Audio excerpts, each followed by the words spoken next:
दोस्तों जरा सोचिए, अगर आप एक टाइम मशीन के जरिए सीधे 2050 में पहुंच जाते हो और आंख खोलते ही देखते हो हर तरफ रोबोट घूम रहे हैं, कारें आसमान में उड़ रही हैं और लोगों के साथ चल रहे हैं उनके अपने एआई साथी। कहीं कोई इंसान अपने दिमाग में चिप लगवा रहा है, कहीं कोई रोबोट से प्यार कर रहा है और कहीं पर मशीनें जिंदगी का फैसला ले रही है। तो क्या ये दुनिया इंसानों के लिए स्वर्ग बन चुकी है या शुरू हो गई है एक नया युग, मशीनों का राज?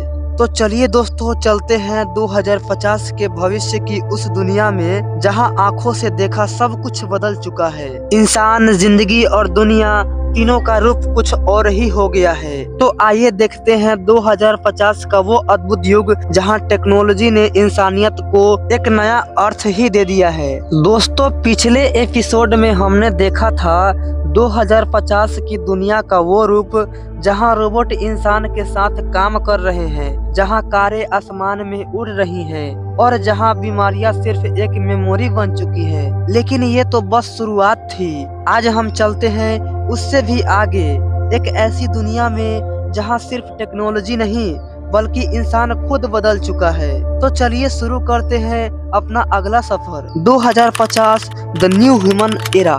2050 तक इंसान ने अपने शरीर को अपडेट करना शुरू कर दिया है। यस, जैसे आज हम अपने स्मार्टफोन का सॉफ्टवेयर अपडेट देते हैं, वहीं 2050 में लोग अपने बॉडीज को अपग्रेड कर रहे हैं। Synthetic limbs, bio engineered organs और एआई कनेक्टेड ब्रेन्स। सोचिए, अगर आपका हाथ कट गया हो और आप एक आर्टिफिशियल रोबोटिक हाथ लगवा लेते हो जो असली हाथ से भी ज्यादा स्ट्रॉन्ग और फिक्सेबल है, या फिर एक चिप दिमाग में फिट करवा लेते हो जो आपको 10 सेकंड में कोई भी नया स्किल या लैंग्वेज सिखा दे। अब इंसान सिर्फ लिविंग बीइंग नहीं, एक हाइब्रिड बीइंग बन चुका है जहां टेक्नोलॉजी और बायोलॉजी एक हो गई है। आज हम सोशल मीडिया पर अपना वर्चुअल वर्ल्ड बनाते हैं, लेकिन 2050 में लोग वर्चुअल दुनिया में जी रहे हैं। मेटावर्स एक अलग प्लेनेट बन चुका है जहां लोग काम करते हैं, दोस्त बनाते हैं और शादियां तक भी करते हैं। आपका घर एक डिजिटल हब होता है जहां आप AR ऑगमेंटेड रियलिटी ग्लासेस पहनकर वर्ल्ड के किसी भी कोने में रियल जैसे एक्सपीरियंस ले सकते हो। मॉल जाना है, वर्चुअल मॉल। कंसर्ट देखना है, VR हेडसेट लगाओ। ट्रैवल करना है, डिजिटल ट्रैवल प्लान खोलो और मार्स के बीच पर चिल करो। इंसान अब स्पेस और समय से आजाद जी रहा है। अर्थ पर जनसंख्या बढ़ जाने के कारण जगह की कमी होती गई, तो इंसानों ने आसमान की ओर देखना शुरू किया और फिर शुरू हुआ ह्यूमन एक्सपेंशन इन स्पेस। 2050 तक मार्स और मून पर बेसिस बन गए हैं। इंसान परमानेंट कॉलोनीज में रह रहे हैं, वहाँ फार्मिंग होती है, मीनिंग होती है और रिसर्च लैब चल रहे हैं। इंसान के लिए वैकेशन का मतलब अब गोवा नहीं बल्कि मार्स समर ट्रिप बन गया है। आप अपनी फ्लाइंग कार से छोटी रॉकेट में शिफ्ट होते हो और एक दिन में ही अर्थ से मार्स पर पहुंच जाते हो। जी हाँ, यही है इंटरप्लेनेटरी टूरिज्म इरा। पहले रोबोट इंसान के लिए सिर्फ मशीन थे, लेकिन 2050 में एआई ने इमोशन को समझना शुरू कर दिया है। अब रोबोट सिर्फ आपके ऑर्डर्स ही नहीं मानते, आपके मूड को भी फील करते हैं। सैड हो तो कंसोल करते हैं और खुशी हो तो डांस करते हैं। कई लोगों का लाइफ पार्टनर भी एआई कंपेनियंस बन गए हैं। एक नया कंसेप्ट उभर रहा है जिसका नाम है सिंथेटिक रिलेशनशिप्स। लोग उन रोबोट्स से बातें करते हैं जो उन्हें समझते हैं, बिना जज किए, बिना थके। एक अजीब लेकिन दिलचस्प दुनिया बन गई है जहां इमोशन और एल्गोरिथम एक साथ चल रहा है। स्कूल और कॉलेज का सिस्टम पूरे तरीके से बदल चुका है। अब लर्निंग का मतलब रोट लर्निंग नहीं बल्कि डायरेक्ट ब्रेन अपलोड है। स्टूडेंट्स सिर्फ एक न्यूरल हेडसेट पहनते हैं और पूरा सिलेबस कुछ मिनट्स में ट्रांसफर हो जाते हैं। लेकिन एग्जाम्स का क्या?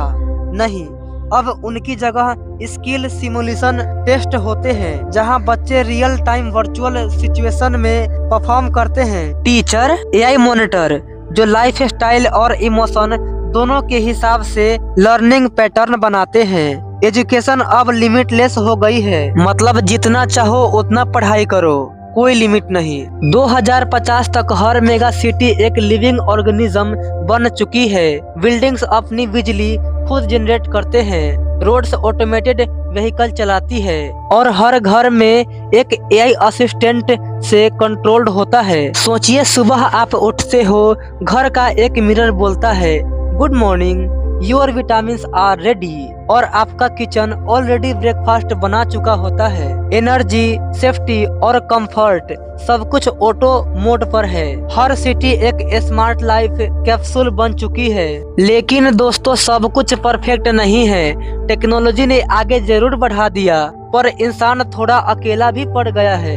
एआई ने कन्वीनियंस तो दी, लेकिन कनेक्शन कम कर दिया। वर्चुअल दुनिया में इमोशन डिजिटल हो गए और रियल कनेक्शन ढूंढना मुश्किल हो गया। 2050 का सबसे बड़ा चैलेंज होगा इंसानियत को जिंदा रखना। इसका मतलब यह है कि आज के जमाने में हर इंसान एक रिश्ता ढूंढता है। एक लड़का उस लड़की की तलाश में रहता है जो उसे समझे, और एक लड़की उस लड़के की तलाश में रहती है जो उसे महसूस करे। लेकिन ज्यादातर लोग, यकीन करते हो या नहीं, आज भी उस परफेक्ट पार्टनर की तलाश में अकेला महसूस करते हैं। कभी सोचते हैं कि वो आजकल ज्यादा बिजी रह रही है, वो मेरा दिल तोड़ गई, या कोई समझ ही नहीं पाया। लेकिन दोस्तों, 2050 तक ये समस्या खत्म या शायद एक नया रूप में शुरू हो चुकी होगी। उस युग में रोबोट सिर्फ मशीन नहीं, बल्कि इंसान के साथी बन गए हैं। ऐसे साथी जो ना थकते हैं, ना जज करते हैं, और सबसे बड़ी बात,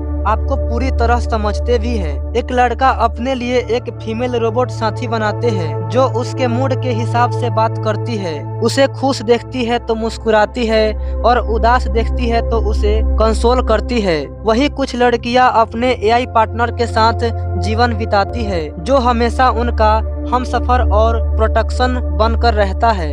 2050 की दुनिया में सिंथेटिक लव एक आम बात बन चुकी होगी। एक ऐसी मोहब्बत जहां दिल नहीं डाटा बोलता है और एहसास नहीं एल्गोरिथम समझता है। शादियां रोबोट से होती है, साथ में जीने मरने के वादे सॉफ्टवेयर में लिखे जा रहे होते हैं। ना तन्हाई, ना धोखा, लेकिन हाँ, कहीं ना कहीं एक खालीपन रह जाता है, क्योंकि जितना भी सुपर इंटेलिजेंट हो एक मशीन, वो दिल के जज्बात को कभी महसूस नहीं कर सकती। 2050 का सबसे बड़ा सवाल यही होगा, जब प्यार मिलता है पर इंसान नहीं मिलता, तो क्या वह रिश्ता सचमुच प्यार कहलाएगा? तो दोस्तों, ये था 2050 के फ्यूचर का दूसरा अड्डा। एक ऐसी दुनिया जहां इंसान ने अपने सपनों से भी आगे निकल गया है। लेकिन ये कहानी यही खत्म नहीं होती। 2050 के बाद क्या होगा? क्या इंसान टेक्नोलॉजी के ऊपर इतना डिपेंड हो जाएगा कि वो अपनी फ्रीडम खो देगा? क्या एआई कभी इंसान से ज्यादा पावरफुल हो जाएगा? ये सब हम जानेंगे फ्यूचर 2100 के नेक्स्ट एपिसोड में। तो कमेंट कीजिए 2100। 50 कमेंट होते ही मैं इसका नेक्स्ट पार्ट जरूर लाऊंगा। वीडियो देखने के लिए आपका बहुत बहुत धन्यवाद।